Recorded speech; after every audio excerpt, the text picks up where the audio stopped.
Holding down a job while grieving can be a real challenge. For me, it was one of the hardest things I did because I constantly felt the pressure that, I knew I wasn't doing my normal job. I knew I was kind of not myself, and I knew I wasn't being as productive as I normally was. So, how can we start to deal with these kind of things? Well, first of all, you know that in the work environment, typically we're given 3 days off to handle whatever funeral arrangements and stuff there are. And then, the world moves on. The world moves on. And that's where our journey just begins. I can recall that after the first, few days, I had a week off from work. I went back to work.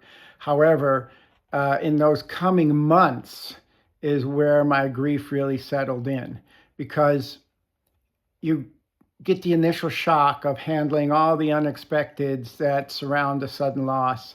And then all of a sudden, the reality of the person not being there really starts to sink in. And that's when it really hurts. And that's when things start to catch up with us in a work environment. So, most people don't know what to do in this kind of situation. Um, the people around you will likely avoid you because they don't know what to do. They want to help, but they don't know how. Maybe they signed a card, right? But they just don't know what to say. Even in a card, they don't know what to say a lot of times, right? A lot of times they do, but they just don't know what to say. So you start to feel like, whether it's true or not, that people are avoiding you. And a lot of times that's just our self-perception because we're so self-conscious because our nervous system is so raised up, right? So if you're feeling that way, invite people into a conversation, like by letting them know that it's okay to talk. And at first, all we want to do is talk about our loss, right? But if you can break, just even like, hey, what kind of coffee you having, or something like that, just something to break up that discomfort that other people are having is one thing that you can do. So as you're coming out of the shock, you walk around with this self-consciousness, and that can look like a lot of things. It can look like staying locked up in your office all the time because there's extreme sadness, and of course, it never leaves us. We just live with it, right? The other thing is that it could look like you not being able to really produce.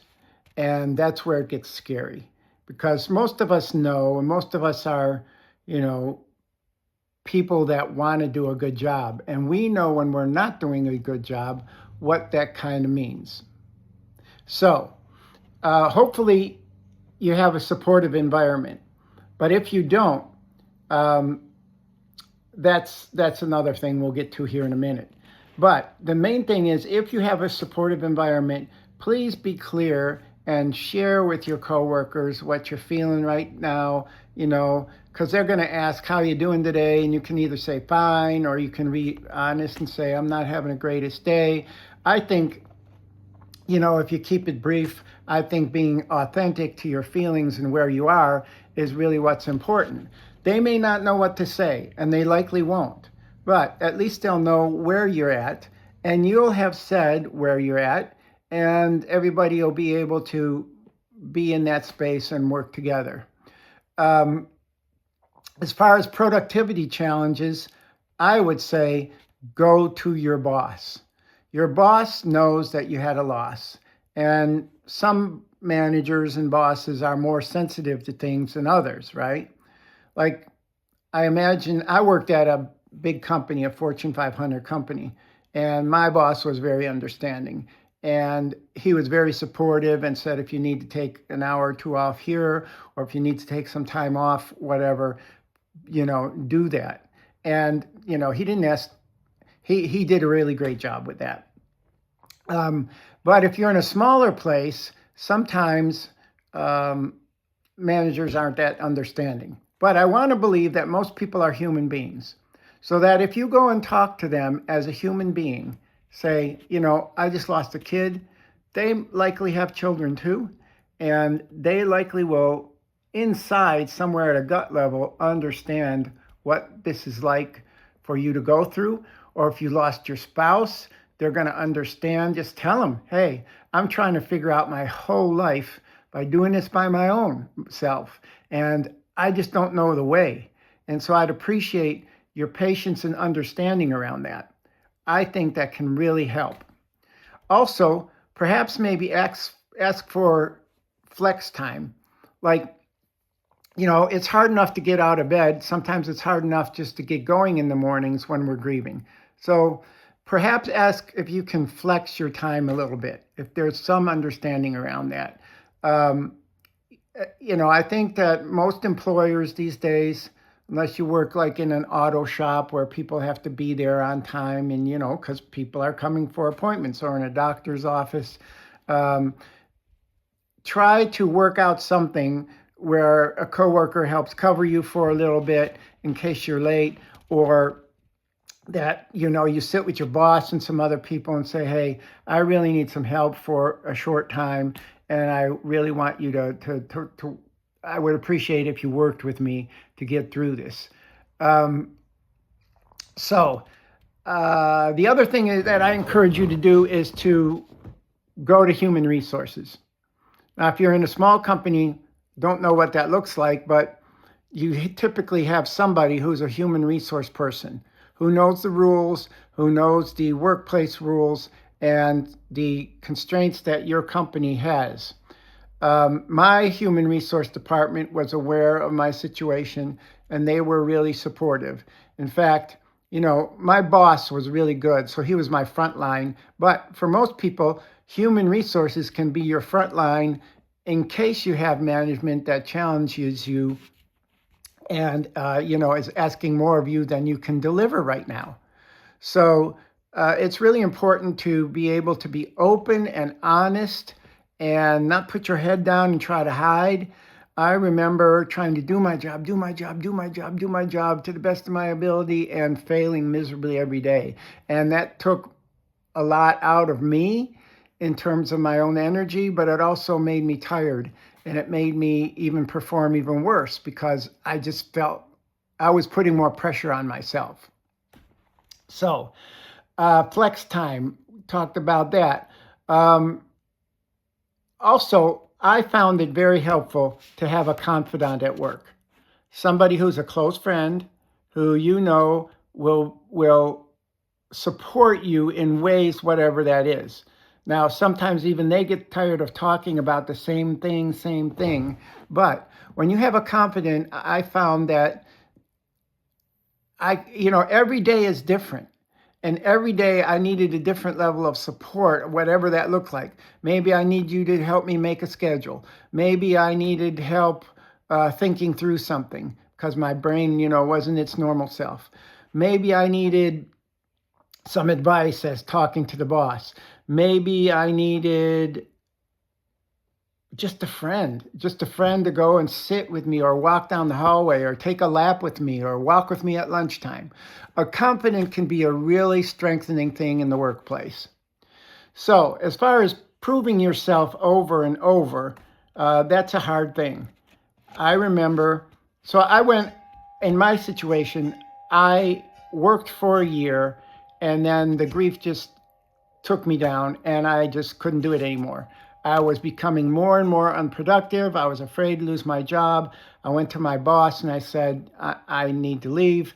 And I went to human resources. And in my case, I even applied for a family medical leave. So, in most companies, there's a way to get like short-term disability, which I went on so that I could get treatment and help for myself. But I came back from that feeling like, I was gone. And fortunately, I got a job close to what I had. Not all employers will do that. Now, if you're in a small place, you're likely more to get that. But in a big company, they got to get stuff done and they'll, next man up, right?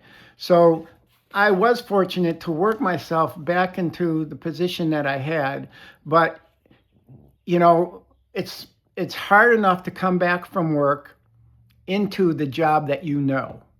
And if you're placed into a different job, it makes it so much more challenging because now not only do you have your own self-consciousness to try to get over, you've also got the pressure of learning this new job and knowing, that a new job is you're likely unproductive, and nobody talks about the timelines of when you should or shouldn't be productive. Most people are understanding when you come into a new job, but when you come back from grief, it feels so much different because there's all this internal pressure to reprove oneself.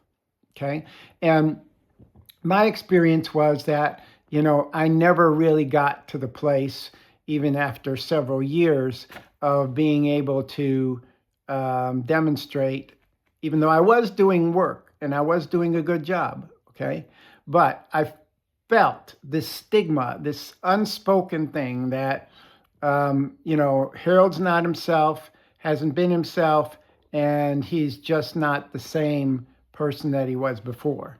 And it wasn't until I turned myself around that I really began to be more productive and was able to overcome that kind of feeling. So that's really a hard thing because none of that is spoken to people, right? It's all unspoken. There's a lot in the workplace that is unspoken. People talking, some of our projections onto how we see ourselves and how we think others see us. So there's a lot of projecting that goes on, and it's all to our detriment because, our nervous system, even though when it's settled, still feels unsafe. So the more you can make yourself feel safe by being open and honest with the people you work with and with your manager and so forth, the better off you'll do. Because it helps take some of that pressure away by knowing that people understand versus you just hustling around and trying to prove something that they can't understand. And that's another thing. We think that people will understand. People don't. Until it comes to your doorstep, a loss is just out there. It's like, when people get cancer, yeah, so-and-so has cancer, it's out there. But when it hits you or it's a family member, it's a whole different story. So that's kind of the same thing. When we lose a child or we lose a loved one, people are in their own heads. They're doing their own thing, and they don't really understand. So you might have to help them. And you might also have to become very thick-skinned. I remember someone saying to me, somebody I worked with every day, well, I guess that's the kind of thing you get over. You lick your wounds and you go on. It depends on what kind of person it is that would say that. But you will hear things like that. And I remember how angry that made me and how I went home thinking that day, I wish you never have to experience what I've gone through. And after a time, I had to learn to forgive that person because I had to put myself in their shoes and help myself understand that they really didn't understand. They just didn't. And some people are more emotionally intelligent than others. So that's a lot of my experience and how I handled things. And I hope this has been of some value to you. Working and grieving is tough. It's doable. And, we got to keep putting bread on the table for our family. So however you can make that work for yourself, I encourage you to first survive everything, then to strive for better, searching for answers. And eventually, I hope you thrive, that you come back to your normal work functioning self and can go on. It may take years. You may have to be very patient with yourself, but grief is something that its own process and it needs to work itself out.